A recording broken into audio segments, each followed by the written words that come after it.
This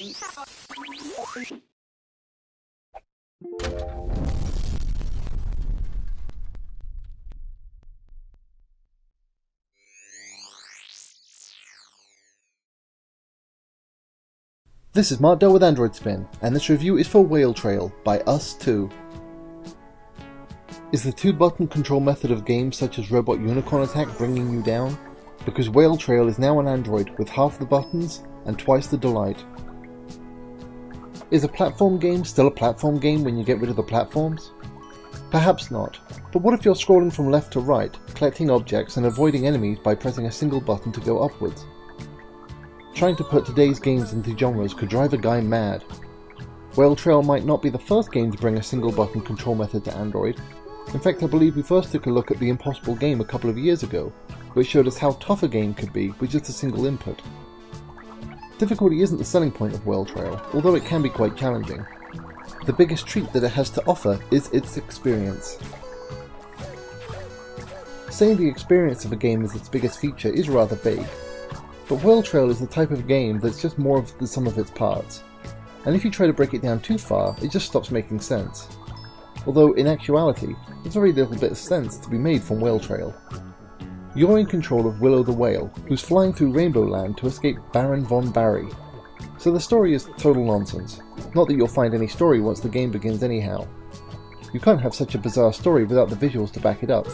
And sure enough, there's evil clouds with faces on, happy clouds with faces on, a colourful mountain range in the background, also with faces on, and so many colours as if somebody cranked the psychedelic dial up to 11. The graphics are just as much nonsense as the story, so is the music just as nonsensical? Well, here's a sample of the lyrics.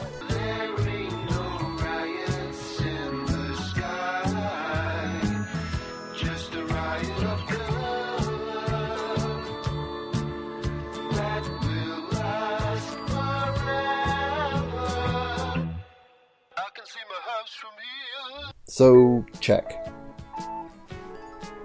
Guiding Willow through the riot of colour in the sky is simple. Press on the screen to tilt him up, keep holding on the screen and he'll do a loop-the-loop. You won't be flying aimlessly through the sky, as you'll need to collect sky bubbles for whale fuel. Did I mention the story was bizarre? Running out of fuel will cause Willow to fall out of the sky, and I can't imagine what multicoloured horrors that would cause on the land below. There are also storm clouds in the sky that will reduce your fuel if you collide with them, unless you've collected enough stars to gain temporary invincibility. Then you'll smash through those clouds for extra points. The endless mode eases you in on each playthrough, with few clouds and plenty of fuel, but eventually you'll be scrambling for just enough fuel to continue, and carefully steering Willow through the tight passages between walls of clouds.